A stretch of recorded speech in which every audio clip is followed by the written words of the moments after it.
Salut à tous, bonne soirée à tous, bienvenue dans cette nouvelle vidéo. On va débriefer la défaite surprise du Real Madrid ce soir, le grand Real Madrid qui perd à l'Espagnol Barcelone. C'est une énorme surprise alors que le Barça pouvait accroître son avance en tête de la Liga espagnole en attendant le match du FC Barcelone demain. L'Espagnol Barcelone qui était relégable 18e avant ce match contre le Real Madrid. Le Real Madrid s'incline à la 85e minute de jeu en fin de match. Et honnêtement, là c'est tout le Real de Carlo Ancelotti. Un Real franchement ennuyeux. Je suis désolé de le dire. Il y a beaucoup d'absents, d'accord. Mais là, avec cette équipe-là, tu ne peux pas montrer le visage que tu as montré ce soir avec l'équipe que tu as. C'est pas normal. Et moi je suis désolé, la compo d'équipe de Carlo Ancelotti, c'est du n'importe quoi. C'est du n'importe quoi. Alors le mec apparemment il va partir en fin de saison. Mais là franchement t'as été puni. T'as été puni par l'Espagnol Barcelone, 18e du classement. Et on se rappelle à Valence, il y a quelques semaines contre le 19e, ça a failli finir en autre boudin. Mais voilà, l'Espagnol punit le Real Madrid dans les dernières minutes de jeu. Et voilà, c'est une mauvaise nouvelle pour le Real, sachant que l'Atlético et le Barça pourraient revenir très rapidement au classement. Mais là franchement dans cette équipe là ce soir, du côté du Real, moi j'ai trouvé tout le monde mauvais, à part Rodrigo. Et Rodrigo, on n'en parle jamais. Pourquoi? Parce que Rodrigo, il ne parle pas. Rodrigo, il se fait discret. Rodrigo, tu l'entends jamais dans la presse. Tu l'entends jamais avoir des histoires extrasportives. Donc ça ne plaît pas aux gens. Et oui, je sais ce que vous allez dire. Mais footix madrilène, je sais ce que vous allez dire. Occupe-toi de ton PSG. Occupe-toi de ton PSG. Occupe-toi de ton PSG. Occupe-toi de ton PSG. On a 16 Ligues des Champions. On en a 15. Toi, t'en as 0. Vous savez dire que ça, c'est votre seul argument. Et j'espère, honnêtement, j'espère voir ce genre de commentaires ce soir pour rigoler un peu. S'il vous plaît, mettez-moi occupe-toi de ton PSG. Je vous en supplie. Je me mets à genoux. En tout cas, c'est Carlos Romero qui a marqué pour l'Espagnol Barcelone. Mais là, on va parler de certains joueurs du Real Madrid.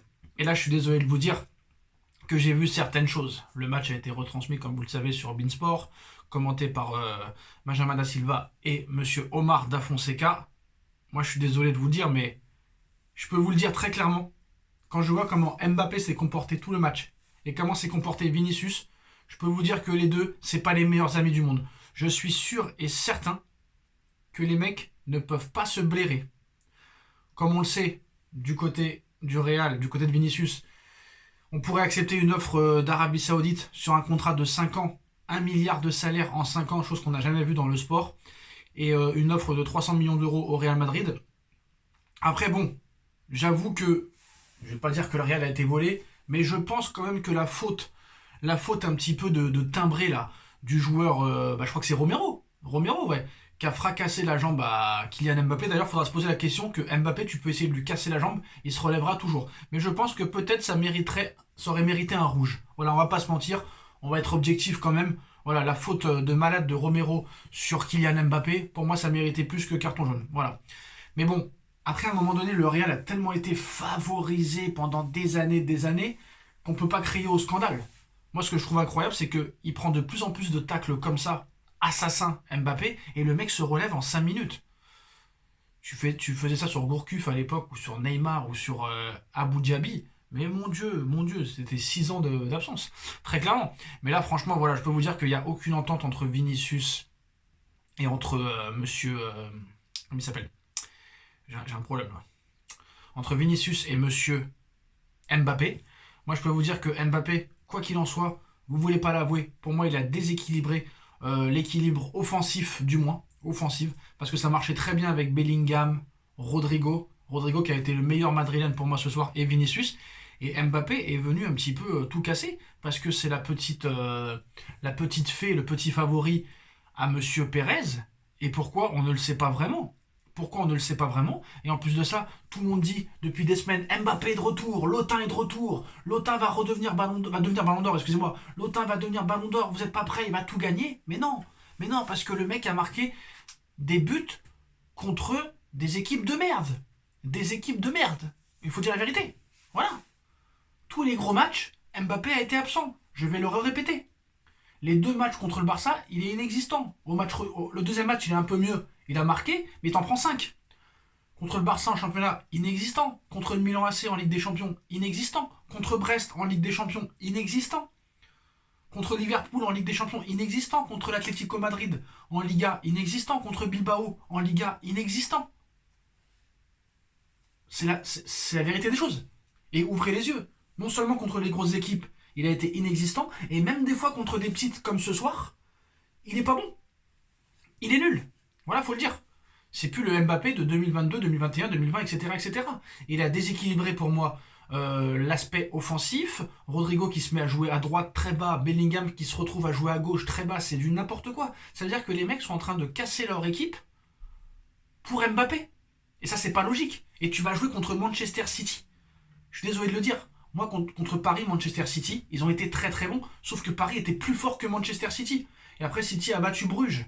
Et moi, je peux vous dire la vérité, je pense que s'il n'y a pas de problème d'arbitrage lors de ce match City-Real Madrid, Real Madrid-City, moi, je vois City gagner. Pourquoi ? Parce que City est en train de revenir petit à petit, en train de retrouver leur jeu, et en plus de ça, 3 recrues. 3 recrues, et pas les moindres. Marmouche de Francfort, le petit Brésilien, le défenseur de lance Koukhanov ou je sais pas quoi, j'arrive jamais à dire son nom. Un joueur par ligne, je peux te dire que ça peut tout changer.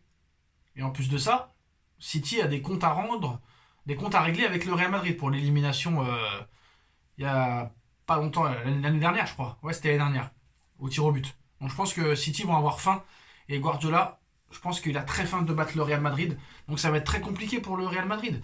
Moi on me dit, moi ça fait 6 mois que j'entends que Alaba va revenir. Ça fait 6 mois qu'on nous explique que Alaba va revenir. Il revient jamais. Ça fait 10 ans qu'il est blessé, le gars. Ça fait 100 ans que Alaba n'a pas joué au Real Madrid. Il est où, Alaba? Il fait quoi? Dites-nous encore combien de temps il y a. Communiquez. On comprend rien. Il est où, Alaba? Il a disparu. Il a disparu. Rodrigo. Combien de temps? Carvajal, on le savait. Carvajal, saison terminée. Ligament croisé. Mais Alaba, ça fait 6 ans qu'il doit revenir. Depuis le début de saison, depuis le mois d'août, on nous dit il va revenir, il a repris l'entraînement, il sera apte à jouer, et on ne le voit jamais, le gars. Donc à un moment donné, il faut se poser la question. Vasquez et Fran Garcia, frère, Fran Garcia, c'est incroyable. Tchouaméni n'est pas un défenseur central. Quand est-ce qu'Ancelotti va le comprendre? Vous voulez pas recruter, d'accord, vous voulez acheter que des joueurs libres. Vous voulez accueillir et recruter que des joueurs libres. Mais c'est pas comme ça que ça marche. T'avais un mercato hivernal, d'accord, tu as confiance. Tu as une grande confiance en tes joueurs, mais là, franchement, si tu gagnes la Ligue des Champions avec Lucas Vasquez, Fran Garcia, Tchouaméni au milieu de terrain, pourquoi Camavinga? Alors, je sais pas si Camavinga, je sais pas pourquoi Camavinga n'était pas titulaire. Est-ce qu'il est blessé? Est-ce qu'il est... Je sais pas. Mais c'est pas normal. C'est vraiment pas normal. Camavinga, dans cette équipe, il doit être titulaire. Je sais pas s'il était sur le banc ou pas. Ouais, Alaba, il était sur le banc. Alaba était sur le banc. Mais Alaba n'est pas rentré. Apparemment, Camavinga était forfait. C'est pour ça qu'il n'a pas joué. Camavinga aussi, beaucoup trop de blessures, et ça fait longtemps que ça dure. Et malgré ça, il gagnait quand même la Ligue des Champions, la Coupe d'Espagne, la Super Coupe d'Espagne, la Liga espagnole, mais peut-être que la chance va se terminer maintenant pour le Real Madrid. Je pense que là, Ancelotti, il est en fin de cycle, et vraiment, je serais étonné, même si ça ne m'étonnerait pas, hein. Ça ne m'étonnerait pas que le Real gagne la Ligue des Champions, mais je serais quand même très étonné. Et je suis très impatient de voir ce match contre Manchester City. Ça va vraiment être le match des barrages. Ça va être chaud, hein. Honnêtement, ça va être très très chaud. Mais je vois pas comment le Real de ce soir peut battre Manchester City avec 3 nouvelles recrues et pas des moindres. Là, Ancelotti veut plus se remettre en question. Il a fait son sapin de Noël. Son sapin de Noël s'est dépassé. Je suis désolé. Rodrigo n'est pas respecté. Rodrigo, pour moi, est le meilleur joueur de cette équipe depuis plusieurs semaines. Bellingham, qui était le meilleur joueur aussi, on le met dans un poste où le mec, il ne comprend rien. Bellingham, c'est incroyable. Hein. Bellingham, on l'a mis numéro 9. On l'a mis partout du côté du Real. Du côté du Real, Bellingham, ils l'ont mis partout. Et c'est pas possible. Un coup, il est milieu défensif, un coup, il est milieu offensif, un coup, il est numéro 9, un coup, il joue à droite, un coup, il joue à gauche. Le mec, il est perdu, le mec. Il est perdu, ça me rappelle Tourelle avec Marquinhos, un coup au milieu de terrain, un coup défenseur central, un coup au milieu de terrain, un coup défenseur central. Tchouaméni te dit qu'il n'aime pas jouer défenseur central. Pourquoi tu le fais jouer défenseur central? Et pourquoi vous recrutez pas? Vous êtes le club qui a le plus de revenus tous les ans.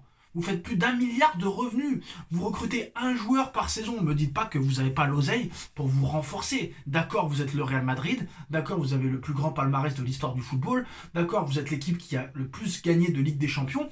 Mais vous ne pouvez pas gagner la Ligue des Champions tous les ans sans recrues. Il faut recruter. Carvajal se blesse à gauche, tu dois le remplacer. Benzema s'en va, tu dois le remplacer. Voilà, le téléphone en tombe. Alors normalement, c'est mes bras qui m'en tombent. Mais voilà, quoi qu'il en soit, le Real Madrid perd contre l'Espagnol Barcelone ce soir, 1-0. Dites-moi en commentaire ce que vous en pensez.